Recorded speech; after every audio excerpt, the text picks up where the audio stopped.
তো আমরা আজকে অপটিক্স শুরু করব, ফিজিক্যাল অপটিক্স। তো optics is the branch of physics which involves the behavior or properties of light, including its interaction with particles or matter, and the construction of instruments that use or detect light.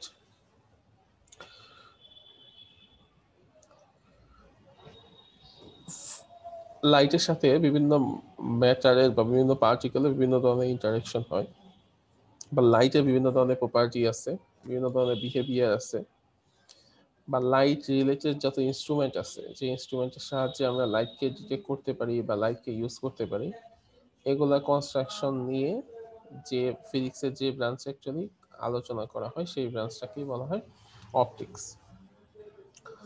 তো optics mainly 4 ধরনের light নিয়ে কাজ করে। একটা হচ্ছে visible light, ultraviolet light, infrared light, আর হচ্ছে normally আরেকটা লাইট নিয়ে কাজ করে, সেটা হচ্ছে এক্স রে। ঠিক আছে, ভিজিবল, আল্ট্রাভায়োলেট, ইনফ্রারেড আর এক্স রে, এই 4টা নিয়ে অপটিক্স মেইনলি কাজ করে।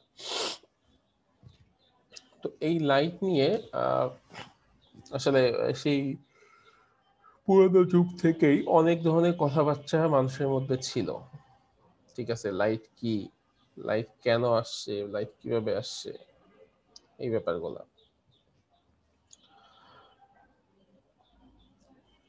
তো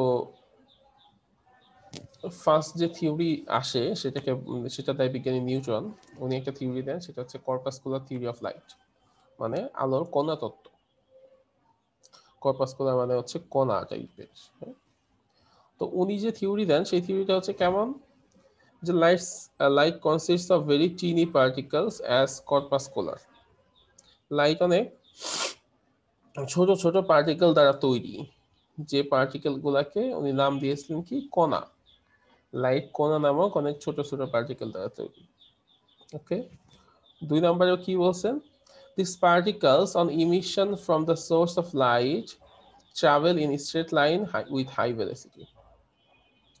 এই কণাগুলা যখন কোনো সোর্স থেকে ইমিট হয়, তখন তারা স্ট্রেট লাইন বরাবর যায় এবং অনেক হাই ভেলোসিটিতে যায়। এই কথা সেকেন্ড বলছেন। থার্ডে বলছেন কি, when these particles enter the eyes they produce image of the object or sensation of vision. যখন এই পার্টিকেল গুলা আমাদের চোখে আসে, তখন এই পার্টিকেল গুলা কি তৈরি করে, একটা জিনিস দেখার যে সেন্সেশন, যেটা অনুভূতি, সেই দেখার অনুভূতিটা তৈরি করে, সেই বস্তুর একটা ইমেজ বা একটা ছবি তৈরি করে। Corpuscles of different colours have different sizes. এই কণাগুলার যদি কালার ডিফারেন্ট হয়, তার মানে কি, তাই কর্পাসগুলোর সাইজগুলোও ডিফারেন্ট। ওই সাইজ ডিফারেন্স হওয়ার কারণে তাদের কালারগুলোও ডিফারেন্ট হয়। তো এইগুলা ছিল নিউটনের কর্পাসকুলার থিওরি অফ লাইটের স্বীকার্য বা সূত্র। তো বাস্তবে আমরা আসলে কি জানি? বাস্তবে কি আমরা এরকম জানি না কেমন জানি?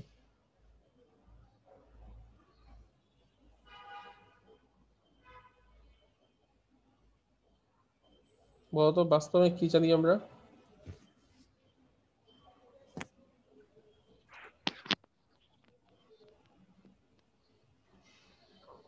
কারো আইডিয়া আছে?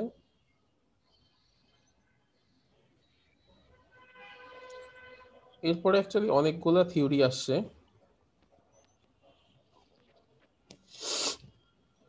তো অনেকগুলো থিওরির মধ্যে কোন তত্ত্বের পর তরঙ্গ তত্ত্ব আসে। আর হ্যাঁ, ওই আমাদের যে স্যার ইয়া দিছেন না স্যার, ইমপ্রুভমেন্ট স্যার, যে অ্যাসাইনমেন্ট স্যার, তো একটু স্যার বেশি কঠিন হয়ে গেছে মনে হচ্ছে স্যার। ইমপ্রুভমেন্টের কোশ্চেন তো একটু কঠিন হয়। Hello sir. হ্যাঁ, আমি তোমাকে পড়াচ্ছি, এর মধ্যে ইমপ্রুভমেন্টের কথা নিয়ে আসলা। বুঝতেছি, বলতেছি স্যার, মানে তুলনামূলকভাবে স্যার আগেরটাই মনে হচ্ছে সহজ ছিল। হ্যাঁ, এইটা সবসময়ই হয়, যে তোমাদের মেইন যে পরীক্ষা সবাই দেয়, সেখানে তো সবার কথা চিন্তা করে কোশ্চেন করা হয়। কিন্তু যখন কেউ একজন ইমপ্রুভমেন্ট দেয়, দেখো ব্যাপারটা কেমন, যে একজন টাকা দিয়ে আরেকটা পরীক্ষা দেওয়ার সুযোগ নিল, ঠিক আছে, তো তার পরীক্ষাটা তো আর আগেরটার মতো সহজ পাওয়া যাবে না, তাই না? আচ্ছা মানে স্যার স্যার ইমপ্রুভে স্যার কোনো অভিজ্ঞতা নাই তো স্যার আগে থেকে স্যার এই জন্য স্যার। হুম। স্যার এটা তো ছিল যে যারা খারাপ করছে ঠিক আছে, আগের পরীক্ষা ভালো পারে নাই, তার জন্য একটু সহজ করা উচিত ছিল, কিন্তু এটা হয়ে গেছে উল্টা স্যার। আমি তোমাদেরকে দেখাই।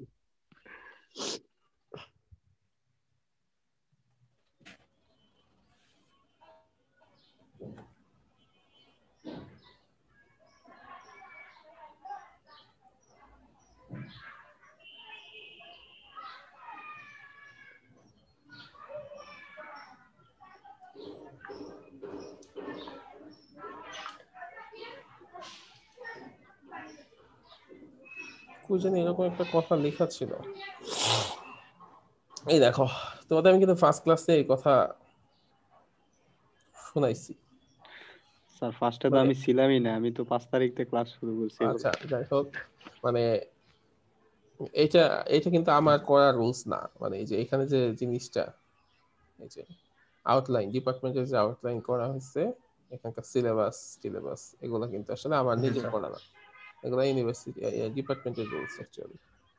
তো এখানে যে পলিসির মধ্যে কি বলা আছে, makeup test or midterm or final examination will be much harder than the regular test. বুঝতে পারলাম স্যার।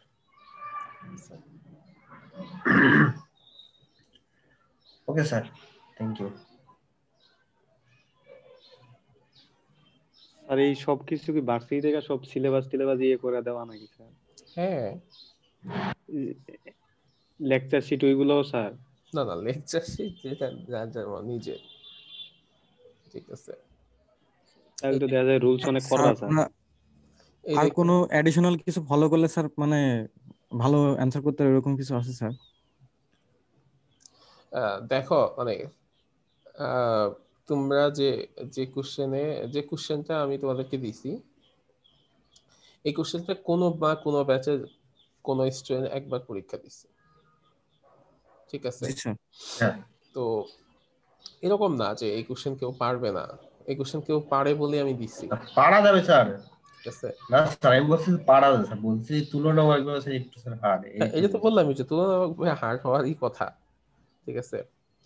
তো এখানে ব্যাপার হচ্ছে যেটা, যে জি স্যার, কিন্তু স্যার পারা যাবে তো স্যার তুমি যদি অবশ্যই। একটু এই বেসিকটা ভালো রাখো, মানে সবসময় এই জিনিসটা চিন্তা করবা যে স্যার যে কোনো টিচার যেটা পড়াচ্ছে সেই জিনিসটা পড়ার চেষ্টা করবে এবং সেই জিনিসটা বোঝার চেষ্টা করবা, ঠিক আছে।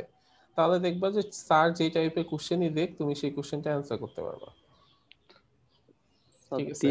তিনের বি নাম্বার কোশ্চেনটা স্যার ধরতে পারি না, এটা লাস্টের কোশ্চেনটা। আমার তো এই মুহূর্তে মনে নাই কি দিছি। স্যার আমি বলি তাইলে স্যার ওটা।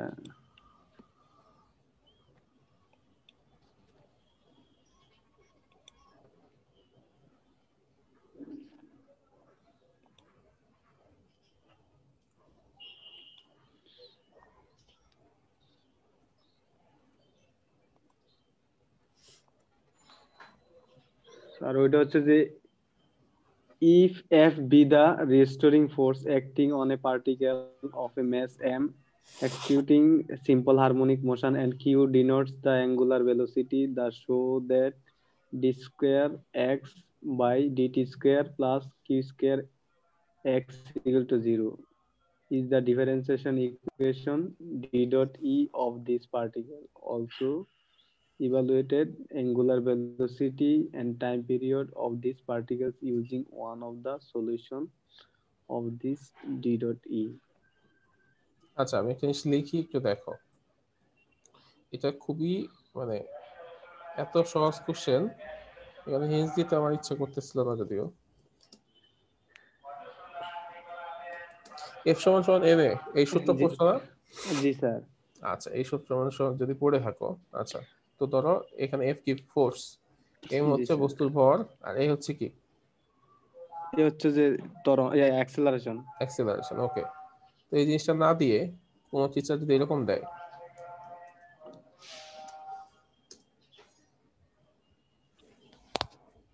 P is equal to mf, তাহলে P মানে কি? স্যার পি হচ্ছে যে ফোর্স। ফোর্স। m হচ্ছে বস্তুর ভর আর f ভর। হচ্ছে জি স্যার। ত্বরণ। তো আমি কি মানে যে জিনিসটা বোঝানোর চেষ্টা করছি, তুমি এই ব্যাপারটাই তোমার এই কোশ্চেনে অ্যাপ্লাই করো। স্যার এই কোশ্চেন এরকম আরেকটা ছিল হচ্ছে যে আপনার একের সি নাম্বার কোশ্চেনটা এমন ছিল আরেকটা, মানে ওইটা বুঝতে পারছি কিন্তু এইটা আর বুঝতে পারি না। দেখো ব্যাপারগুলো একই। আচ্ছা, তো আমরা একটু পড়াশোনায় ব্যাক করি। স্যার আগে তো ইংলিশ কোশ্চেন ফেস করে না, এরকম একটা মানে করতে ধরতে সমস্যা হয় আর কি স্যার। তাই তো আস্তে আস্তে ধরতে হবে, সমস্যা নেই। দেখো আমরা নিউটনের কর্পাসকুলার থিওরি দেখলাম। তো এরপরে বিজ্ঞানী হাইগেন, তিনি হচ্ছে ওয়েভ থিওরি দিছে। আসলে স্যার বিষয়টা হচ্ছে স্যার নাহলে স্যার আচ্ছা, পারা যেত। হ্যাঁ, এরপরে বিজ্ঞানী হাইগেন তার ওয়েভ থিওরি দিছেন, ওয়েভ থিওরি অফ লাইট। ঠিক আছে, সেখানে তিনি আবার লাইটকে বিভিন্নভাবে ডিফারেন্ট ভাবে উপস্থাপন করছেন। তারপরে আসলো এর মাঝখানে বিজ্ঞানী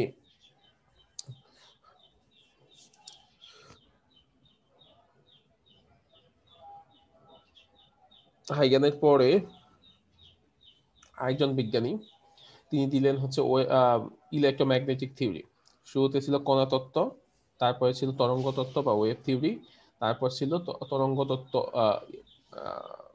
ওয়েভ থিওরির পরে তরঙ্গ তত্ত্বের পরে তাড়িত চুম্বক তরঙ্গ তত্ত্ব, এরকম তত্ত্ব ছিলেন। তারপরে যেটা আসলো সেটা ছিল কোয়ান্টাম থিওরি, মানে ফাইনালি কোয়ান্টাম থিওরি আসছে।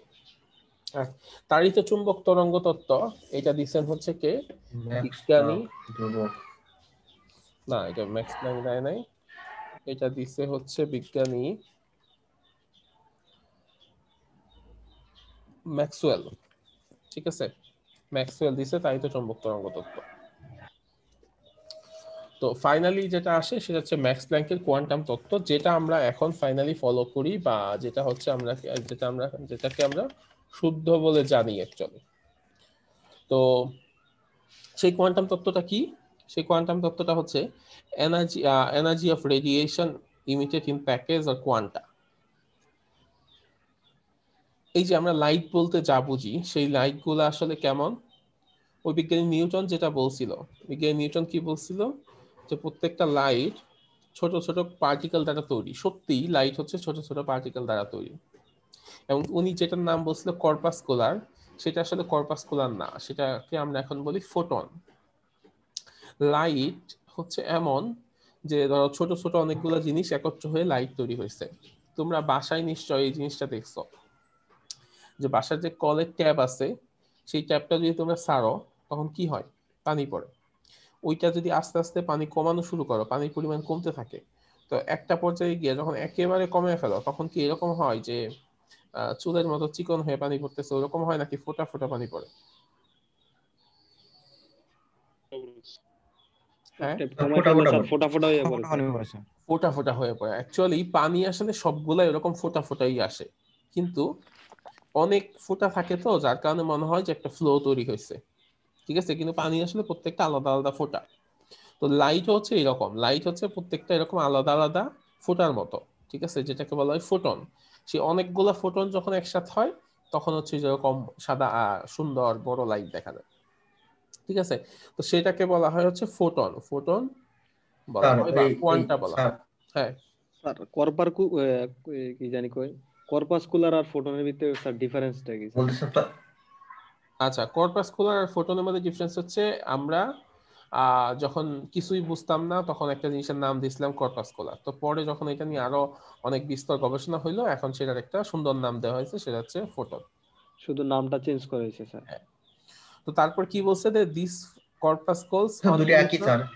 হ্যাঁ, একই টাইপের জিনিস। আচ্ছা, this corpuscle on emission from the source of light travel straight line with high velocity. আমরা আগেই জানি যে ফোটন হচ্ছে সবসময় সরলরেখায় চলে, এবং ফোটনের ভেলোসিটি হচ্ছে সর্বোচ্চ, সেটা হচ্ছে 3 × 10⁸ মিটার পার সেকেন্ড। তারপরে এই ফোটন যখন মানুষের চোখে আসে, ঠিক আছে, তখন আমরা একটা বস্তু দেখি। আমার একটা কোশ্চেন ছিল স্যার এখানে স্যার। বলো। স্যার বলতেছিলাম স্যার এই লাইট কি কাজ স্যার লাইট কি স্যার ইয়া করা যাবে স্যার, মানে পদার্থেতে রূপান্তর করা সম্ভব স্যার? লাইটকে পদার্থে রূপান্তর করা সম্ভব, হ্যালো হ্যাঁ সম্ভব। কিভাবে সম্ভব সেটা আসলে স্যার। তোমরা ওই সেকেন্ড সেমিস্টারে আসলে আমাদের কোর্সই আছে, যে কিভাবে আমরা লাইট থেকে বস্তু পাইতে পারি, লাইট থেকে একটা পার্টিকেল পাওয়া যায় কিভাবে, সেটা ওই যে এটার নাম ছিল হচ্ছে photo electric effect. Photo electric effect যখন পড়বা তখন আমরা বুঝতে পারবা যে লাইটকে Yes, sir. কিভাবে পদার্থে পরিণত করা যায়। লাইট থেকে আমরা পাই না, বিদ্যুৎ পাই না, ওই ওই থিওরি হচ্ছে জি ফটো স্যার। Electric effect. আচ্ছা স্যার ওই যে পথ ফাইন্ডার যে ইয়ে করে, যে আপনার রোবোটিক্স এর যে ইয়ে করে পথ ফাইন্ডার এই যে কম্পিটিশন গুলো হয়, ওইটা কি লাইটের মাধ্যমে নাকি স্যার? স্যার মানে এরকম একটা স্যার ইয়া পড়ছিলাম স্যার, সংখ্যা পড়ছিলাম স্যার। স্যার স্যার এই কোশ্চেনটা করার পিছনে স্যার একটা কারণ আছে স্যার, মানে এরকম স্যার, মানে একটা সংজ্ঞা ভেবে পড়ছিলাম যে শক্তির ঘনীভূত রূপকেই পদার্থ বলে স্যার। হ্যাঁ, এটা হ্যালো স্যার, সত্যি শোনা যায় কথা। স্যার? শক্তি ঘনীভূত রূপকেই পদার্থ বলে, হ্যাঁ। প্রত্যেকটা পদার্থের জি মধ্যেই স্যার। তো শক্তি সঞ্চিত থাকে। এই জি স্যার, সমস্যা এই জন্য বললাম স্যার যে যখন স্যার লাইট তো এক ধরনের শক্তি স্যার, তাহলে ওকে স্যার পরে ঘনীভূত করলে মেবি পদার্থ পাওয়া যাইতে পারে, এই জন্যই স্যার আহ কোশ্চেনটা করা। এখন লাইটকে ওইভাবে ঘনীভূত করলে পাওয়া যাবে না, বাট লাইটকে ইউজ করে তুমি শক্তি পাবা, বা লাইটকে ইউজ করে তুমি পদার্থ পাইতে পাবা। লাইট নিজেই তো একটা শক্তি স্যার। হ্যাঁ, স্যার ও যেটা বললো ওইটা তো স্যার, ওইটা ঘনীভূত করলে স্যার লাইট কিভাবে আবার পদার্থ হয়, ওইটা তো আরেকটাই। জি স্যার, আমি এটাই তো স্যার আমার থিওরিতে স্যার বুঝতেছি না স্যার আসলে। আচ্ছা, ব্যাপার যেটা হয় যে কোন একটা জায়গায় ধরো কোন একটা মেটালের উপর আমি লাইট ফেললাম, ঠিক আছে? জি স্যার, ওইটা মেটালের উপর শক্তি হতে লাইট পারে। ফেললে সেইখান থেকে মেটালের মধ্যে যে ইলেকট্রন থাকে সেই ইলেকট্রন কি করবে, উত্তেজিত হবে স্যার। এক্সাইটেড হবে, এক্সাইটেড হলে সোলার প্যানেল স্যার যা বোঝাতে এটা চাচ্ছি সেখান স্যার। থেকে বের হয়ে যাবে, ঠিক আছে? তো তাইলে কি হইলো, লাইট আমরা ফেলে সেখান থেকে আমি একটা ইলেকট্রন পাইলাম। তো ইলেকট্রন তো একটা পার্টিকেল, তাই না? তো এইভাবে আসলে তুমি স্যার ওই পেতে পারো। ইয়া বলতে চাচ্ছেন স্যার, সৌরশক্তি স্যার, মানে ইয়া বলে সোলার প্যানেলে যে সৌর বিদ্যুৎ, হ্যাঁ হ্যাঁ এরকম হ্যাঁ, কিছু একটা স্যার। okay. আচ্ছা, তো আমরা যেটা বলতেছিলাম যে লাইট যখন হচ্ছে কোনো মানুষের চোখের মধ্যে পড়ে তখন আমরা সেই বস্তুকে দেখতে পাই, বা সেই বস্তু একটা ইমেজ তৈরি হয়। একটা সময় মানুষের ধারণা ছিল এরকম যে কি বলে, কি হয় যে চোখ থেকে লাইটকে আমরা লাইট দেখি। হচ্ছে বস্তুতে যায়, ঠিক আছে? জি স্যার। তো এরকম একটা ধারণা ছিল, কিন্তু আসলে ওইটা সঠিক না। অ্যাকচুয়াল ধারণা হচ্ছে কি, যে পৃথিবীতে অবস্থিত যেসব লাইট সোর্স আছে, যেমন সূর্য বা আর্টিফিশিয়াল যে লাইট সোর্স আছে, লাইট বা বিভিন্ন কিছু, সেখান থেকে লাইট হচ্ছে কোন একটা বস্তুর মধ্যে রিফ্লেক্ট হয়, রিফ্লেক্ট হয়ে ওই লাইটটা যখন আমাদের চোখে যায় তখন আমরা ওই বস্তুটা আসলে দেখতে পাই, ঠিক আছে? আচ্ছা, তারপর বলা হচ্ছে কর্পাসকল আর different colours have different sizes. যদি এই কর্পাসকল গুলো ডিফারেন্ট কালার হয় তখন ডিফারেন্ট সাইজ হয়। আমরা এখন তাই জানি যে বিভিন্ন ধরনের আলো আছে, 7 ধরনের আলো আছে, violet, indigo, green, yellow, orange, red, এরকম 7 ধরনের লাইট আছে, এবং 7 ধরনের লাইটের 7টা ডিফারেন্ট ওয়েভলেন্থ আছে, ঠিক আছে? আবার এই যে ভিজিবল লাইটের ওয়েভলেন্থ একরকম, আল্ট্রাভায়োলেট লাইটের ওয়েভলেন্থ একরকম, ইনফ্রারেড লাইটের ওয়েভলেন্থ আরেক রকম। তো ডিফারেন্ট ওয়েভলেন্থ যদি হয় তখন আমাদের লাইটের কালারও ডিফারেন্ট হয়ে যায়। তো বিজ্ঞানী নিউটন সেরকম একটা প্রপোজাল উনি দিয়েছিলেন, বা প্রস্তাবনা উনি বলছিলেন যে কর্পাসকল যদি তাদের কালার সাইজ ডিফারেন্ট হয় তখন তাদের ডিফারেন্ট কালার হয়, এবং এটাও সত্যি। ওকে, তো আমরা আসলে এই অপটিক্স এর মধ্যে যে মেইন যে জিনিসটা পড়বো, লাইটের 3টা বিহেভিয়ার পড়বো, বা লাইটের 3টা ফেনোমেনা পড়বো। একটা হচ্ছে ইন্টারফারেন্স, একটা হচ্ছে ডিফ্রাকশন, একটা হচ্ছে পোলারাইজেশন। তো ইন্টারফারেন্স, ডিফ্রাকশন আর পোলারাইজেশন, এই 3টা ফেনোমেনা পড়তে হইলে আমাদের কিছু বেসিক জিনিস আগে জানতে হবে, ঠিক আছে? তো সেই জিনিসটা আমরা আগে জানার চেষ্টা করি। তো তার মধ্যে একটা হচ্ছে হাইগেনস প্রিন্সিপাল, হাইগেনের নীতি। তো হাইগেনের নীতিতে কি বলা হয়েছে? আচ্ছা, হাইগেনের নীতিতে যে বলা হয়েছে যে every point on a wave front. আচ্ছা, তো এখানে একটা জিনিস বলছে যে একটা তরঙ্গ মুখের প্রত্যেকটা বিন্দু। তো এই লাইন 8 পর্যন্ত যাওয়ার পরেই সবার মনের মধ্যে একটা কোশ্চেন চলে আসে যে তরঙ্গ মুখ তাহলে জিনিসটা কি, তাই না? Every point in wave front যেহেতু বললাম, তরঙ্গ মুখের কথা যেহেতু বলছি, তাহলে আমাদের জানতে হবে তরঙ্গ মুখটা কি বা ওয়েভ ফ্রন্ট জিনিসটা কি। আচ্ছা, ওয়েভ ফ্রন্ট বা তরঙ্গ মুখ এই জিনিসটা কি সেটা আমাদের জানতে হবে। আচ্ছা, তো ওয়েভ ফ্রন্ট বা তরঙ্গ মুখকে আমরা আসলে বলতে পারি যে একটা নির্দিষ্ট, এটা কেমন হতে পারে, ওয়েভ ফ্রন্ট হতে ই টাইপের হতে পারে, এই যে দেখেন আমরা দেখতে পাচ্ছি সার্কুলার ওয়েভ ফ্রন্ট হতে পারে, আবার এরকম এই এই যে পাশের চিত্রে আমরা দেখতে পাচ্ছি সমতল, এরকম সমতল ওয়েভ ফ্রন্টও হতে পারে। ঠিক আছে, যে কোনো টাইপের ওয়েভ ফ্রন্ট হতে পারে। তো সেই সমতল বা সার্কুলার ওয়েভ ফ্রন্ট জিনিসটা কি আসলে? আচ্ছা, ধরলাম একটা তরঙ্গ মুখের তরঙ্গে অবস্থিত কিছু কণা, সমদশা সম্পন্ন কিছু কণা, তারা একটা নির্দিষ্ট তলে অবস্থান করে। ঠিক আছে, বা সমদশা সম্পন্ন কণাগুলোর একটা তরঙ্গের মধ্যে অবস্থিত সমদশা সম্পন্ন কণাগুলোর যে সঞ্চার পথ, সেই সঞ্চার পথকে বলা হয় ওয়েভ ফ্রন্ট।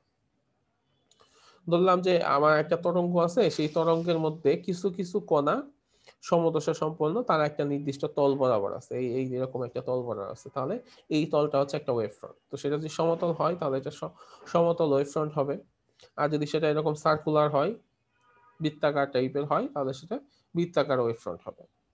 ঠিক আছে, এবং এই এই তলে যে কোনো বিন্দুতে যতগুলা কণা আছে সবগুলা কণার ফেজ হচ্ছে সেম, দশা হচ্ছে সেম।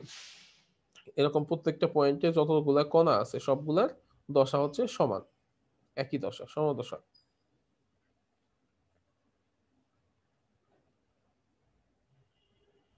ঠিক আছে, সমদশা সম্পন্ন হবে। আচ্ছা, তো সেই জিনিসটা বলা হয়েছে, every point on a wave front may be considered as a source of secondary wavelet. মানে এই যে এখানে যে একটা কণা আছে, যে কণা এখানে এ বি সি ডি এরকম চারটা কণা আছে, যে কণাগুলা কেমন সমদশা সম্পন্ন, এবং সমদশা সম্পন্ন এই কণাগুলা কি করবে, A B C D E এরকম যে কণাগুলা আছে সেই কণাগুলা কিরকম হিসেবে কনসিডার হবে, নতুন একটা তরঙ্গের উৎস হিসেবে কনসিডার হবে। তার মানে কি, এইখান থেকে নতুন তরঙ্গ তৈরি হবে, নতুন ওয়েভ তৈরি হবে। এই জন্য বলা হয় every point on a wave front may be considered as a source of secondary ওয়েভলেট।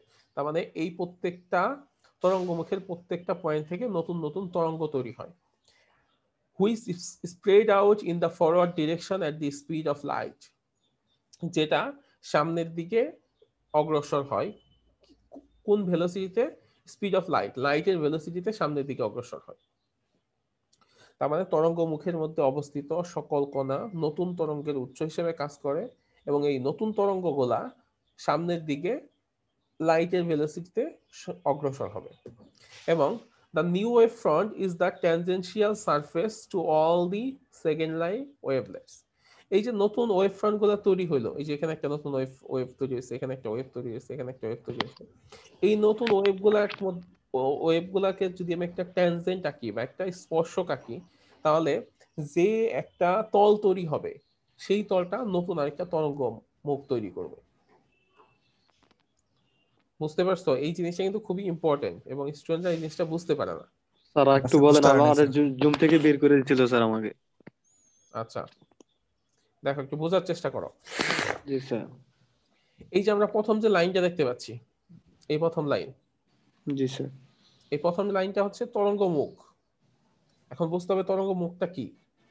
তরঙ্গ মুখ হচ্ছে সেই তল, যে তলের মধ্যে যতগুলা কণা আছে সবগুলা কণার দশা সমান বা ফেস সমান, মানে সমদশা সম্পন্ন।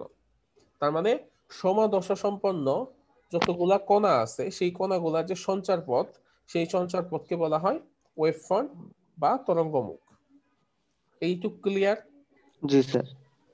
মানে যে মানে ওইসব কণা যে জায়গাতে চলাচল করে স্যার, সেটা স্যার। হ্যাঁ, ওইসব কণা যে জায়গাতে চলাচল করে সেই সেই যে তলটা, সেই তলটাকে বলা হয় তরঙ্গ মুখ। এই যে এই দুই তার পাশে মানে sir A B C D E এটা কি তরঙ্গ মুখ স্যার? হ্যাঁ, এই যে A B C D E দ্বারা দিয়ে যে তলটা হয়েছে এই তলটা হচ্ছে তরঙ্গ মুখ, আর এ বি সি ডি এগুলো হচ্ছে প্রত্যেকটা ওই রকম কণা। ঠিক আছে, এ একটা কণা, বি একটা কণা, সি একটা কণা, ডি একটা কণা, ই একটা কণা, এই প্রত্যেকটা কণার দশা হচ্ছে সমান, এবং তারা যে তলে অবস্থিত সেই তলটা হচ্ছে একটা তরঙ্গ মুখ বা ওয়েভ ফ্রন্ট। ঠিক আছে? জি স্যার। আচ্ছা, এই যে ওয়েভ, এই যে প্রত্যেকটা কণা, এই কণা থেকে কি হয়, নতুন তরঙ্গ তৈরি হয়। এই যে নতুন একটা তরঙ্গ তৈরি হয়েছে না, এই যে জি একটা স্যার। তরঙ্গ তৈরি হয়েছে, এই একটা তরঙ্গ তৈরি হয়েছে। স্যার স্যার হ্যাঁ, স্যার আমরা তো জানি স্যার, স্যার এই যে তরঙ্গ স্যার লাইট তো স্যার সরল রেখায় চলে, স্যার এখানে স্যার বৃত্তাকার স্যার এই জিনিসটা কিরকম স্যার চলাচল করলো স্যার, বুঝলাম না আর কি। লাইট কি এক ধরনের ইলেকট্রোম্যাগনেটিক ওয়েভ, তাই না? স্যার বলতে যে সরল রেখায়, আচ্ছা জি শোনো, স্যার, আমি যেটা বলি, মানে লাইট এরা হচ্ছে কি, সরল সরল রেখায় জানা লাইট কি একটা ইলেকট্রোম্যাগনেটিক ওয়েভ। ইলেকট্রোম্যাগনেটিক ওয়েভ, এক ধরনের ওয়েভ, তাই তো? তো এই ওয়েভ গুলাই জি স্যার, সরল জি স্যার। পথে, সরল পথেই যায়, কিন্তু সেটা সোজা এরকম না গিয়ে এইভাবে যায়। ও, ঠিক আছে? বুঝতে পারছি স্যার এখন। আচ্ছা, তো এই যে নতুন তরঙ্গগুলা তৈরি হলো, তাই না? নতুন তরঙ্গ তৈরি হলো, এই নতুন তরঙ্গগুলা সবসময় সামনের দিকে যাবে এবং লাইটের ভেলোসিটিতে যাবে। ঠিক আছে? নতুন তরঙ্গগুলা সামনের দিকে যাবে এবং কিভাবে যাবে, লাইটের ভেলোসিটিতে যাবে। ওকে, ওকে। এবং এই নতুন তরঙ্গগুলা কিছু দূর যাওয়ার পরে আমি যদি একটা স্পর্শক আঁকি, নতুন তরঙ্গের গা ঘেঁষে একটা করে স্পর্শক আঁকি, তাহলে যে রেখাটা পাবো বা যে তলটা পাবো সেটা হবে নতুন আরেকটা তরঙ্গমুখ। সেই নতুন তরঙ্গমুখ থেকে কি হবে, আবার নতুন তরঙ্গ তৈরি হবে, এরকম আবার তরঙ্গ তৈরি হবে, সেই তরঙ্গগুলো আবার সামনের দিকে যাবে, স্যার এইভাবে কি চলতেই থাকবে এভাবে নাকি? চলতেই থাকবে। আবার যদি আমি এখানে একটা স্পর্শক আঁকি, তাহলে আরেকটা তরঙ্গমুখ পাবো, সেখান থেকে আবার তরঙ্গ তৈরি হবে, তখন এটা আবার শেষ শেষ কোথায় গিয়ে স্যার? এই লাইটের শক্তি যেখানে শেষ হয়ে যাবে। ঠিক আছে? তো এইটা হচ্ছে হাইগেন্সের প্রিন্সিপাল।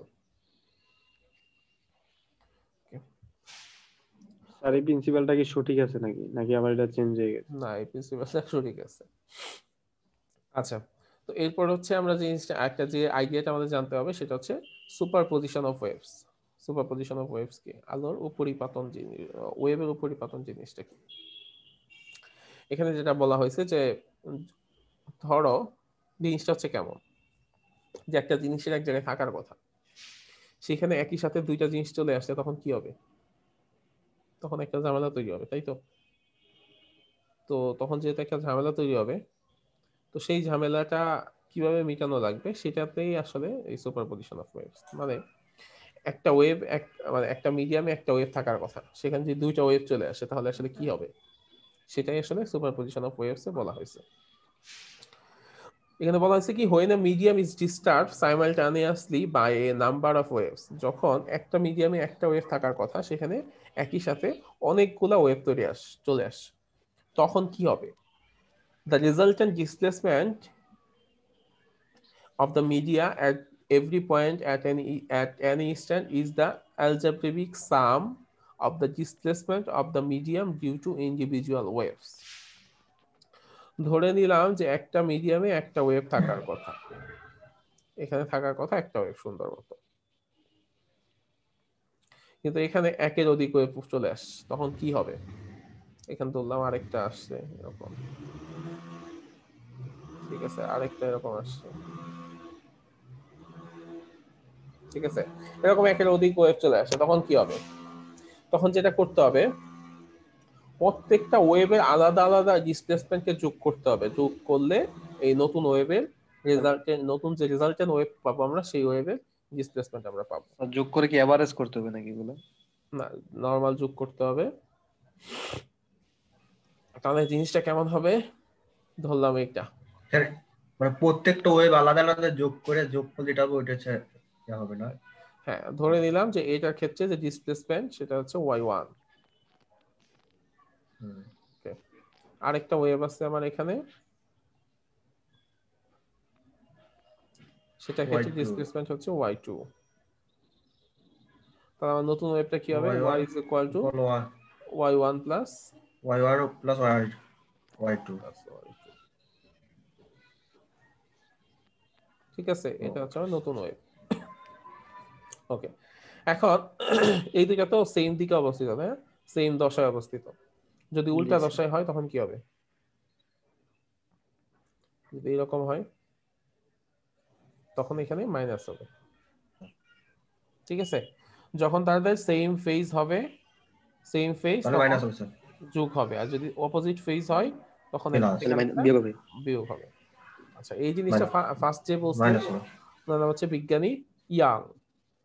বিজ্ঞানী ইয়াং কি বলছিল যে when two undulations from different origin, যখন দুইটা আলাদা সোর্স থেকে, দুইটা আলাদা উৎস থেকে দুইটা আন্দোলন তৈরি হবে এবং দে কোয়েনসাইড, তারা একটা একটার উপর পরিপাতিত হবে, একটা একটার উপর পড়বে, আইদার পারফেক্টলি ভাবে পড়বে আর নিয়ারলি ভাবে পড়বে, in direction their joint effect is a combination of the motions belonging to it, তাদের যে জয়েন্ট ইফেক্ট হবে সেটা হবে কম্বিনেশন অফ, প্রত্যেকটা আলাদা আলাদা কম্বিনেশন মিলে তাদের জয়েন্ট ইফেক্টটা তৈরি হবে।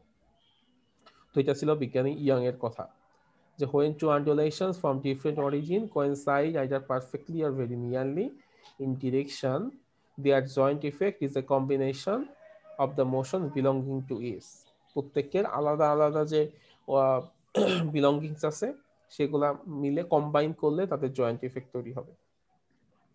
তো এই থিওরিটাকে বলা হয় সুপারপজিশন অফ ওয়েভস বা সুপারপজিশন অফ লাইটও বলা হয়, কারণ লাইটের ক্ষেত্রে একই থিওরি। স্যার ওয়েভটা কখন স্যার বিপদমুখী হবে স্যার? ওইটার সাথে কি এটার কোনো ইয়ে আছে? আচ্ছা, ওয়েভটা কখন বিপরীতমুখী হবে? ধরো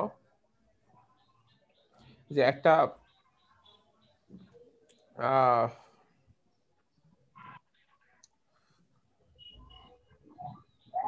তোমরা মোস্ট অফ ইসে এরকম দেখছো,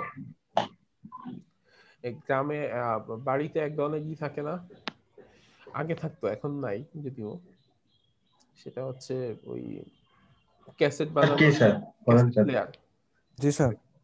তো ক্যাসেট প্লেয়ারে এরকম হইতো না যে জি স্যার, জি স্যার, জি স্যার। গান যদি অনেক জোরে গাইতো তখন হচ্ছে ওই একটা লাল অনেক উপরে উঠে যাইতো, আবার গান আসতে গাইলে লাল নিচে নেমে যাইতো, এরকম হইতো। জি স্যার। জি স্যার, এটা তো এখনো আছে স্যার, ইয়েতে এখন আছে স্যার, জি স্যার। কিছু কিছু কিছু স্যার, এখন প্লেয়ার আছে। এখনো আছে। হ্যাঁ, অনেক জায়গায় এখনো আছে, ঠিক আছে। তো এই যে অডিও সাউন্ড যেখানে, তো সাউন্ড কোনো জায়গায় অনেক হাই হয়ে যাচ্ছে, তো ধরো দুইজনে মিলে চিল্লানি দিল, তখন কি হবে? সাউন্ড অনেক হাই হয়ে যাবে, তাই তো? জি স্যার। দুইটা জি সাউন্ড স্যার। একসাথে হয়। আবার যদি এরকম হয় যে দুইটা সাউন্ড একসাথেই হইছে বা দুই দিকে হচ্ছে, তখন কি হবে? লো হয়ে যাবে স্যার, একদম। স্যার একটা হাই হবে একটা লো হবে স্যার, মানে হ্যাঁ, ব্যাপারটা ওই রকমই, যে কখনো সেম ফেজে হতে পারে, কখনো অপোজিট ফেজে হতে পারে। জি স্যার। আচ্ছা, এরপরে আমাদের আরেকটা জিনিস জানতে হবে, সেটা হচ্ছে কি কোহেরেন্ট সোর্স বা সুসংগত উৎস। এই জিনিসটা আসলে কি? কোহেরেন্ট সোর্স এর বাংলা কি?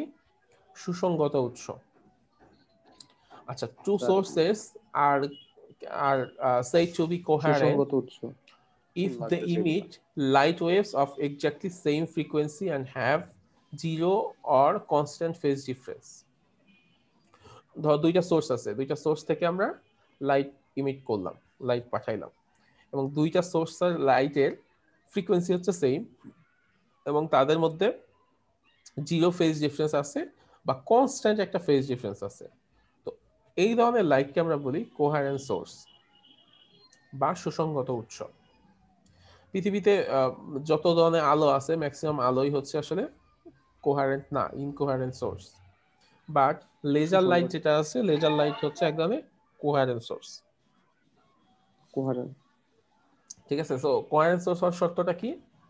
এই জিনিসগুলো ভাইভাতে জিজ্ঞেস করব যে কোহেরেন্ট সোর্স কি বা কোহেরেন্ট সোর্স হওয়ার জন্য শর্ত কি? কি হইতে হবে? সেম ফ্রিকোয়েন্সি হইতে হবে, অথবা জিরো ফেজ ডিফারেন্স হইতে হবে বা কনস্ট্যান্ট ফেজ ডিফারেন্স হইতে হবে। এরকম যদি হয় তাহলে সেই ধরনের লাইটকে আমরা বলি কোহেরেন্ট সোর্স। স্যার এখন হচ্ছে যে ভাইভাতে যখন আমরা অ্যানসার গুলা করি, আমরা তো মনে করেন যে কিছু কিছু ইয়ে আছে যে এক্সাম্পল অনুযায়ী আর কি বলি আর কি সংখ্যাগুলো, তাইলে কি ওইটা থেকে মার্ক পাওয়া যায় নাকি ওইটা জিরো পাওয়া যায়?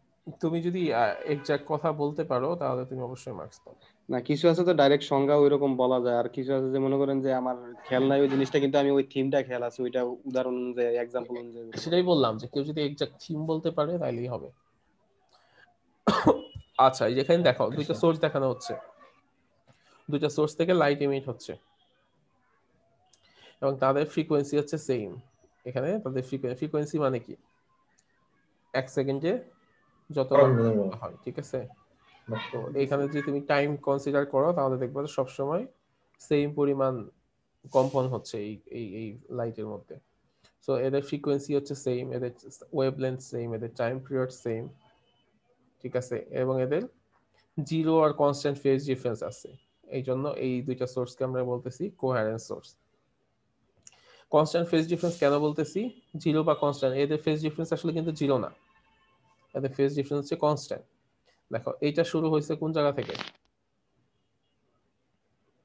এটা শুরু হয়েছে এই যে এখান থেকে, আর এটা শুরু হয়েছে একটু উপর থেকে, তার মানে একটু ফেজ ডিফারেন্স আছে এদের মধ্যে, এবং সেই ফেজ ডিফারেন্স কিন্তু সব জায়গায় সমান, মানে সব জায়গায় ওই যে এতটুকু পার্থক্য আছে। এখানে যেমন এতটুকু পার্থক্য, এখানেও এতটুকু পার্থক্য, এখানেও অতটুকু পার্থক্য, এখানেও অতটুকু পার্থক্য, সব জায়গায় ওই সমান পরিমাণ ফেজ ডিফারেন্স আছে। এই জন্য এটা কোহেরেন্ট সোর্স, প্রতিটা জায়গায় পার্থক্য। ঠিক আছে, এবং এদের ফ্রিকোয়েন্সি হচ্ছে সমান। তো কারো ফ্রিকোয়েন্সি যদি সমান হয় তার ওয়েভলেন্থ এমনিতেই সমান হবে, আর কারো ফ্রিকোয়েন্সি ওয়েভলেন্থ সমান হলে টাইম পিরিয়ডও সমান হবে, ঠিক আছে। সো কারো যদি ওয়েভলেন্থ, ফ্রিকোয়েন্সি, টাইম পিরিয়ড এগুলো সমান হয় এবং অ্যামপ্লিটিউডও সমান হয় এবং তাদের মধ্যে কনস্ট্যান্ট বা জিরো ফেজ ডিফারেন্স থাকে, তাহলে সেই ধরনের সোর্সকে আমরা বলবো কোহেরেন্ট সোর্স।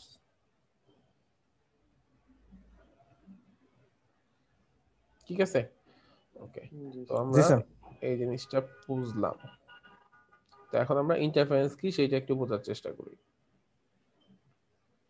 ইন্টারফারেন্স হচ্ছে এক ধরনের ফেনোমেনা, যে ফেনোমেনার মধ্যে কি হবে, দুইটা কোহেরেন্ট সোর্স থেকে দুইটা লাইট একত্রে একটা একটার উপর সুপার ইম্পোজ হবে, ঠিক আছে। ইন্টারফারেন্স হচ্ছে ফিজিক্সের সেই ফেনোমেনা। ফেনোমেনাটা কি ওইটাই তো বুঝলাম না স্যার। ফেনোমেনা মানে একটা ঘটনা, ঘটনা, ঠিক আছে।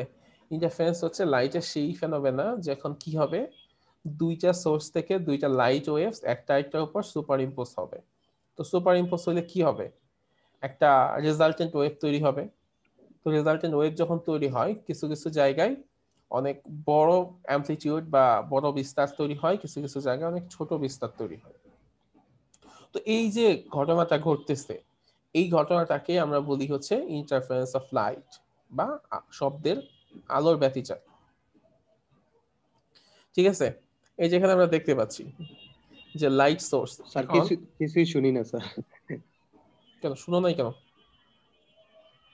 স্যার বুঝি নাই, একদম আটকে আটকে আইছে আর কি কথাগুলো। আচ্ছা আচ্ছা, লাইট সোর্স, এখানে একটা লাইট সোর্স আছে। তো লাইট সোর্স আমরা বললাম যে নরমাল যত ধরনের লাইট সোর্স আছে সব ধরনের লাইট সোর্সই আসলে কোহেরেন্ট না, ইনকোহেরেন্ট। তো ইনকোহেরেন্ট লাইট সোর্সকে কোহেরেন্ট করতে হবে কিভাবে? তো তার একটা বুদ্ধি আছে। বুদ্ধিটা কি, যে একটা লাইট সোর্স থেকে আমরা লাইট ফেললাম, তার সামনে আমরা দুইটা ছিদ্র রাখলাম, ঠিক আছে, এখানে একটা ছিদ্র, এখানে একটা ছিদ্র। তো সেই দুইটা ছিদ্র দিয়ে যখন লাইট যাবে, ওই দুইটা লাইট তো একই লাইট, কিন্তু তারা দুইটা ডিফারেন্ট জায়গা থেকে যাচ্ছে। তো এই দুইটা ডিফারেন্ট জায়গা থেকে যখন লাইট দুইটা যাবে, তখন কি হবে, এরা হচ্ছে একটা কোহেরেন্ট সোর্স হিসেবে কাজ করবে। মানে একটা লাইট, ওই ফুটা দেশার যে দুইটা যাবে ওটা হবে স্যার, হ্যাঁ ওইটাই কোহেরেন্ট হ্যাঁ, সোর্স একটা হবে। লাইট থেকে আমি একটা লাইট থেকে লাইট ফেলতেছি, কিন্তু সেখান থেকে একটা লাইট থেকে তো একটা লাইট বেরোবে, কিন্তু সেটাকে আমি টেকনিক্যালি দুইটা লাইট বানিয়ে ফেললাম। কিভাবে, যে আমি দুইটা ছিদ্র বানাইলাম, ছিদ্র দিয়ে দুইটা লাইট পাস করলো। তো লেজার লাইট গুলা কি এভাবে বানানো হয়? না, লেজার লাইট এভাবে বানানো হয় না, লেজার লাইটের মেকানিজম ডিফারেন্ট। তো সেখান থেকে লাইট দুইটা ওই পাশে গেল, যাওয়ার পরে তারা কোহেরেন্ট সোর্স হিসেবে কাজ করবে, এবং তারা যখন একটা লাইট আরেকটা লাইটের উপর সুপার ইম্পোজ হবে, একটা লাইট আরেকটা লাইটের উপর পড়বে, তখন কি হবে, কিছু কিছু জায়গায় সমদশায় পড়বে। তো সমদশায় পড়লে কি হয়, যোগ হয়, তাই না? যোগ হয়ে তখন তাদের বিস্তার বেড়ে যাবে, অ্যামপ্লিটিউড বেড়ে যাবে। আর বিপরীত দশায় পড়লে কি হয়, বিয়োগ হয়। বিয়োগ হলে তাদের বিস্তার কমে যাবে, অ্যামপ্লিটিউড কমে যায়, তখন সেখানে অ্যামপ্লিটিউড কমে যাবে। কারণ যেখানে অ্যামপ্লিটিউড বেড়ে যাবে সেখানে কি হবে, অনেক বেশি উজ্জ্বল আলো দেখা যাবে, আর যেখানে অ্যামপ্লিটিউড কমে যাবে সেখানে অনেক বেশি অন্ধকার আলো দেখা যাবে, ঠিক আছে। তো আমি পেছনে যদি আমি একটা পর্দা রাখি, একটা সাদা পর্দা রাখি, তাহলে দেখবো কোনো কোনো জায়গায় মানে উজ্জ্বল আলো তৈরি হয়েছে, কোনো কোনো জায়গায় অন্ধকার আলো তৈরি হয়েছে, কোনো কোনো জায়গায় উজ্জ্বল আলো, কোনো কোনো জায়গায় অন্ধকার আলো, এরকম উজ্জ্বল আর অন্ধকার আলোর পট্টি তৈরি হবে। তো এটাকেই বলা হয় ইন্টারফারেন্স অফ লাইট। তো ইন্টারফারেন্স অফ লাইটের শর্ত কি কি? শর্ত হচ্ছে দুইটা। ফার্স্ট শর্ত, সোর্সেস মাস্ট বি কোহারেন্ট। সোর্সগুলোকে অবশ্যই কি হইতে হবে? কোহারেন্ট হইতে হবে। সোর্সেস মাস্ট বি কোহারেন্ট মানে সেখান থেকে সেম ফেজ ডিফারেন্সে আলো বের হইতে হবে। আরেকটা শর্ত আছে, waves must be monochromatic. Monochromatic wave হইতে হবে। মনোক্রোমেটিক মানে কি? সিঙ্গেল ওয়েভলেন্থ থাকতে হবে। এই দুইটা শর্ত, যে সোর্সটাকে অবশ্যই কোহারেন্ট সোর্স হইতে হবে, আর যে ওয়েভ থাকবে সেই ওয়েভকে অবশ্যই মনোক্রোমেটিক হইতে হবে, দ্যাট মিন্স সিঙ্গেল ওয়েভলেন্থ হইতে হবে। তার মানে যে আমরা বাসায় যে লাইট ব্যবহার করি, সাদা আলো, এই সাদা আলো কি মনোক্রোমেটিক? সাদা আলো কিন্তু মনোক্রোমেটিক না, এখানে 7টা রঙের মিশ্রণ থাকে, তার মানে এখানে 7টা ওয়েভলেন্থ থাকে, তার মানে এটাতে হবে না। জি স্যার। সো এমন লাইট লাগবে যে লাইটটা হচ্ছে এক বর্ণী, একটা ওয়েভলেন্থ আছে, সোডিয়াম লাইট এরকম এক বর্ণী লাইট লাগবে। তার মানে লেজার, স্যার যে বেগুনি, নীল, আসমানি, কমলা, লাল যে কোনো একটা লাগবে। হ্যাঁ যে কোনো একটা লাগবে, যে কোনো একটা লাইট হইলে সেটা হচ্ছে কি হবে? ইন্টারফারেন্স তৈরি হবে। ঠিক আছে, তো দুইটা শর্ত, স্যার সোর্সেস ওই যে মাস্ট স্যার বি আমাদের কোহারেন্ট। স্যার এমনি স্যার ওই যে আগে যে স্যার যেসব বাতি ছিল স্যার, ওগুলা লাল বাতি স্যার, ওইগুলো কি আগে স্যার? যেগুলো বাকি ছিল ওগুলো নরমাল সাদা আলোই। ঠিক আছে, তোমরা ওইগুলার উপর দিয়ে প্রলেপ দিয়ে দিত। তোমরা অ্যাকচুয়াল এক বর্ণী আলো দেখো নাই। ঠিক আছে, এগুলা বিভিন্ন ল্যাবরেটরিতে থাকে। আমরা যেগুলো দেখছি স্যার এগুলো লাইটের উপর দিয়ে সোডিয়াম ইয়া আবরণ দেখছি দিয়ে দিত স্যার। ওটা। মানে সোডিয়াম লাইট তো দেখতে পারবা। স্যার সোডিয়াম কি স্যার? ওটা সোডিয়াম লাইট তো দেখছি স্যার। আচ্ছা, ওটা স্যার এক বর্ণীয় নাকি স্যার? হ্যাঁ সোডিয়াম লাইট এক বর্ণী। আচ্ছা, এখন হচ্ছে কাহিনী কি, এই ইন্টারফারেন্স কয় ধরনের? কালার চেঞ্জ হওয়া যায় নিজের কালার। হ্যাঁ, ইন্টারফারেন্স কয় ধরনের? ইন্টারফারেন্স হচ্ছে দুই ধরনের, একটাকে বলা হয় কনস্ট্রাকটিভ ইন্টারফারেন্স, আর একটাকে বলা হয় ডিস্ট্রাকটিভ ইন্টারফারেন্স। ডিস্ট্রাকটিভ। একটা গঠনমূলক ব্যতিচার, একটা হচ্ছে ধ্বংসাত্মক ব্যতিচার। তো গঠনমূলক ব্যতিচার, ধ্বংসাত্মক ব্যতিচার কি? বলা হচ্ছে যখন দুইটা লাইট ওয়েভ একটা একটার উপর সুপার ইম্পোজ হয়, তো এবং কি হয়, একটা একটা একটা ওয়েভের ক্রেস্ট মানে তরঙ্গ শীর্ষ আরেকটা ওয়েভের ক্রেস্টের উপর পড়ে।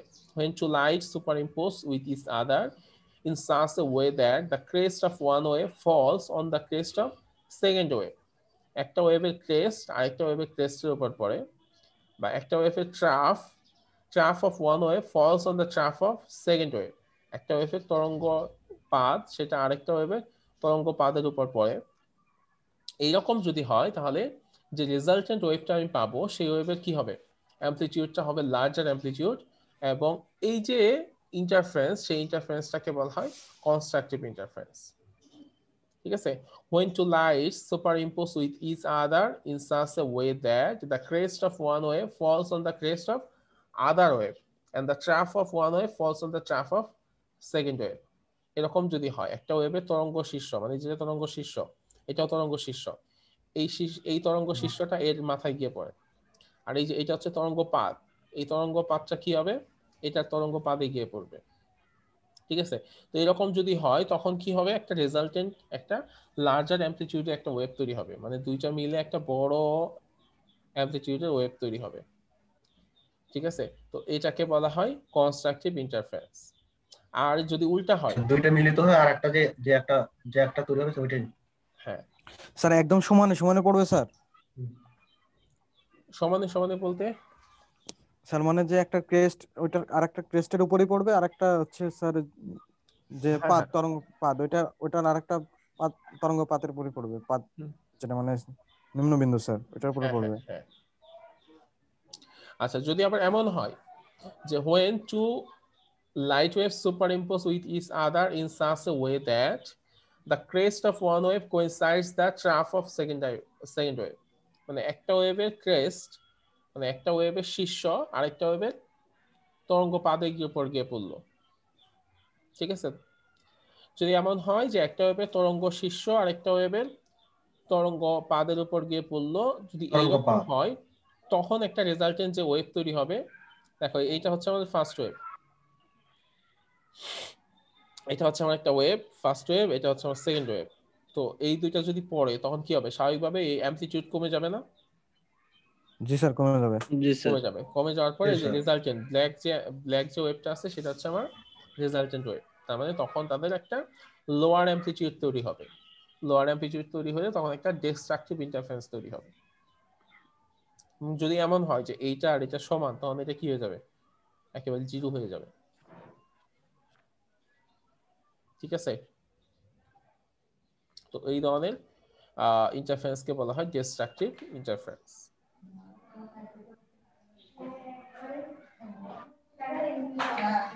দেখা যায় যে এখানে সিমিলার ফেজে দুইটা পড়ছে, সিমিলার ফেজে এরকম ভাবে পড়ে। ঠিক আছে? এরকম যদি সিমিলার ফেজে পড়ে তখন একটা বড় অ্যামপ্লিটিউড তৈরি হয়। আর যদি এরকম অপোজিট ফেজে পড়ে তাহলে একটা ক্যান্সেল হয়ে যায় বা জিরো বা একটা লোয়ার অ্যামপ্লিটিউড তৈরি হয়। এই এখন কি ছবিটা ক্লিয়ার এখন? জি স্যার। সিমিলার ফেজে পড়লে এরকম বড় হয়, আর ডিফারেন্ট ফেজে পড়লে এরকম ক্যান্সেল হয়ে যায় বা জিরো হয়ে যায়। লোয়ার অ্যামপ্লিটিউড তৈরি হয়ে যায়।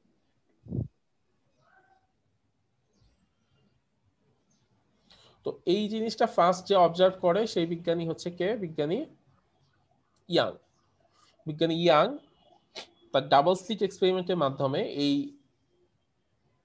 এই জিনিসটা ফার্স্ট অবজার্ভ করে। মানে এই লাইটের যে ওয়েভ নেচার আছে সেই ওয়েভ নেচারটা ফার্স্ট অবজার্ভ করে এবং এই ইন্টারফারেন্স জিনিসটা ফার্স্ট উনি দেখে। তো উনি কি করছিল? উনি ফার্স্ট একটা লাইট রাখছে, সেই লাইটটা এখান দিয়ে গিয়েছে, যাওয়ার পরে একটা দুইটা ছিদ্র করছে ডাবল, এই জন্য এটাকে বলা হয় ডাবল স্লিট। এই ডাবল স্লিট মানে হচ্ছে দুইটা ছিদ্র। তো এই একটা ছিদ্র দিয়ে লাইট গিয়ে এরকম দুইটা ছিদ্র দিয়ে লাইট বেরোইছে। তো সেই দুইটা লাইট একটা একটা সুপার ইম্পোজ হয়েছে, হওয়ার পরে এইখানে গিয়ে একটা পর্দা ফেলা হয়েছে। সেই পর্দার মধ্যে কোনো কোনো জায়গায় যে অ্যামপ্লিটিউড বেশি, তো কোনো লাইটের যদি অ্যামপ্লিটিউড বেশি হয় তাহলে কি হবে? সেখানে অনেক বেশি উজ্জ্বল দেখা যাবে। আর যেখানে অ্যামপ্লিটিউড কম হবে সেখানে কি মনে হবে? অন্ধকার মনে হবে। তো এরকম উজ্জ্বল অন্ধকার উজ্জ্বল অন্ধকার উজ্জ্বল অন্ধকার এরকম পট্টি তৈরি হয়েছে। তো এইটাই আসলে ইয়াং এর ডাবল স্লিট এক্সপেরিমেন্ট। এবং এখানে একটা জিনিস মনে রাখতে হবে, এটা সেট আপটা আমাদের অবশ্যই শিখতে হবে, যে এখান থেকে এই যে একটা স্লিট থেকে আরেকটা স্লিটের যে ডিস্টেন্স সেটাকে ছোট ডি দ্বারা প্রকাশ করা হয়। এটা আমাদের ম্যাথ করার জন্য কাজে লাগবে, এই জন্য বলতেছি। একটা স্লিট থেকে আরেকটা স্লিটের যে ডিস্টেন্স সেটাকে ছোট ডি দ্বারা প্রকাশ করা হয়। এই স্লিট থেকে এই পাশে যে স্ক্রিন আছে, পর্দা আছে, সেই পর্দা পর্যন্ত যে ডিস্টেন্স সেটাকে বড় ডি দ্বারা প্রকাশ করা হয়।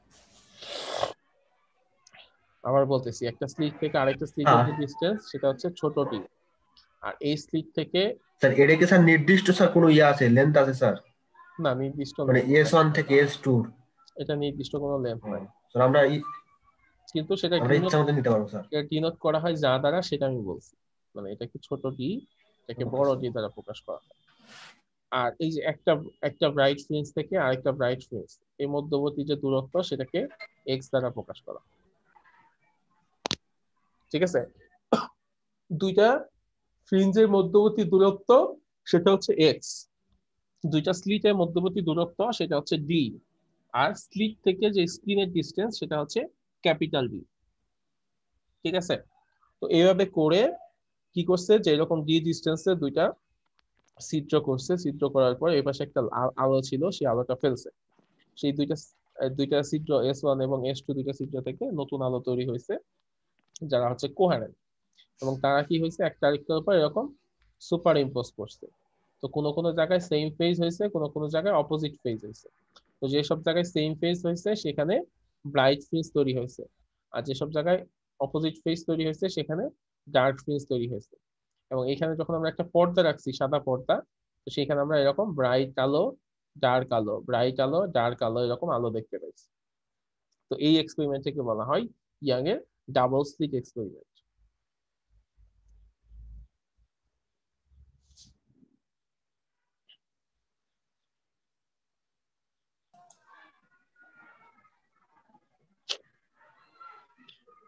তো ইয়াং এর এই ডাবল স্লিট এক্সপেরিমেন্ট থেকে এখানে একটা বড় প্রমাণ আছে। সেই প্রমাণটা হচ্ছে কেমন, যে এখান থেকে একটা আলো যাচ্ছে এই পি পয়েন্টে, এখান থেকে একটা আলো যাচ্ছে এই পি পয়েন্টে। তো তো আমাকে বলো যে এই দুইটা আলো কি সমান ডিস্টেন্স অতিক্রম করবে? না স্যার। তার মানে S2 থেকে যে না আরো স্যার, যাবে তাকে বেশি ডিস্টেন্স অতিক্রম করতে হবে, তার মানে কি এখানে অবশ্যই একটা পাথ ডিফারেন্স তৈরি হবে। আচ্ছা, সেই পাথ ডিফারেন্সের মানই আমরা হচ্ছে একটা ক্যালকুলেশনের মাধ্যমে বের করি। তো সেই পাথ স্যার ডিফারেন্সের আমি মান, একটা কথা বলতে চাই এখানে স্যার।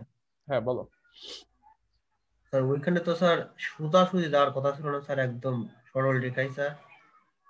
হ্যাঁ, সব দিকেই যায়, এই সরল লেখায়ও যায়, না, আবার এখানেও তো সরলরেখা যায়। উপরের দিকে যাবে না এটা তো না।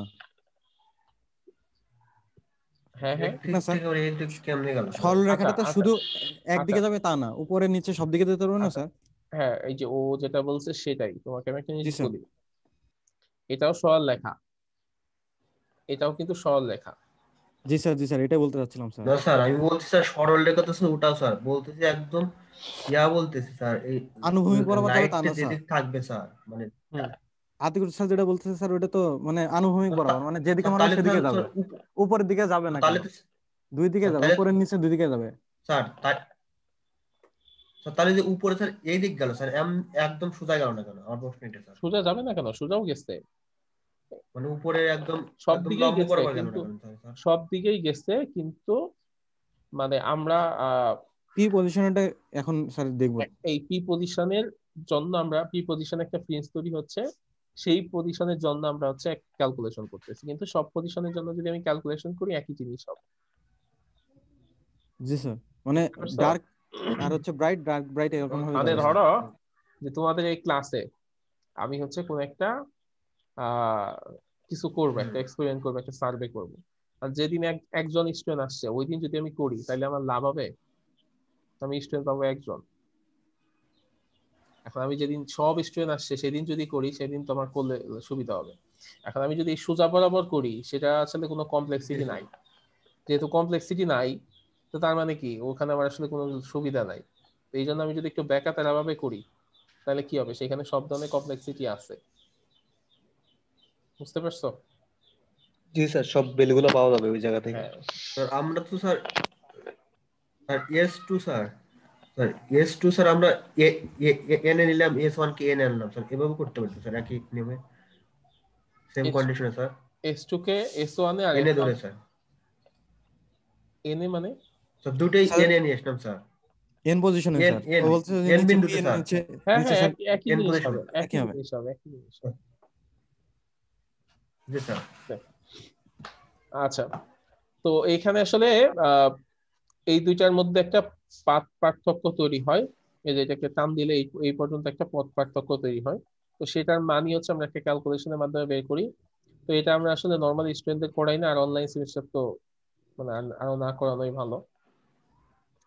তো যে পাথ ডিফারেন্সটা তৈরি হয় সেটা হচ্ছে কি, যে এক্স পাথ ডিফারেন্স সমান সমান এক্স টি বাই ডি, যেখানে এক্স হচ্ছে কি, এক্স হচ্ছে ওইটা আমি বলতেছিলাম যে ফ্রিঞ্জের যে ডিস্টেন্স, একটা ফ্রিঞ্জ থেকে আরেকটা ফ্রিঞ্জের ডিস্টেন্স, সেটা হচ্ছে এক্স। আর ডি হচ্ছে আহ দুইটা স্লিটের মধ্যে যে মধ্যবর্তী দূরত্ব, সেটা হচ্ছে ডি। আর ক্যাপিটাল ডি হচ্ছে স্লিট থেকে স্ক্রিনের যে পর্দার যে ডিস্টেন্স, দূরত্ব। ঠিক আছে, সেটা হচ্ছে ক্যাপিটাল ডি। তো এই তিনটা মান বসাইলে আমরা আসলে পাথ ডিফারেন্স, মানে পাথ ডিফারেন্সটা কত হবে সেটা মান পেয়ে যাবো। ঠিক আছে, তার মানে আমরা ফর্মুলা পেয়ে গেলাম যে কিভাবে আমরা পাথ ডিফারেন্সটা বের করতে পারবো। ঠিক আছে, এক্স ডি বাই ডি মানে দুইটা ফ্রিঞ্জের যে মধ্যবর্তী দূরত্ব, স্লিটের মধ্যবর্তী দূরত্ব, এই দুটাকে গুণ করে আমরা স্লিট থেকে পর্দার যে দূরত্ব সেটা যদি ভাগ করি তাহলে যে রেজাল্ট পাবো সেটাই হবে আমাদের পাথ ডিফারেন্স। তো আমরা ওয়েবে পড়ছিলাম যে পাথ ডিফারেন্স আর ফেজ ডিফারেন্সের মধ্যে একটা সম্পর্ক আছে, সেটা কি, ফেজ ডিফারেন্স সমান সমান 2π/λ into path difference. Part difference. তাহলে পাথ ডিফারেন্সের মান বসাই এক্স ডি বাই ডি, তাহলে এখানে আমরা এটা পেয়ে যাচ্ছি কি, যে ফেজ ডিফারেন্সটা পাইলাম পি সমান সমান 2π/λ into x d by d. ঠিক আছে, তো ফেজ জি স্যার। ডিফারেন্স সমান সমান 2π/λ into x d by D.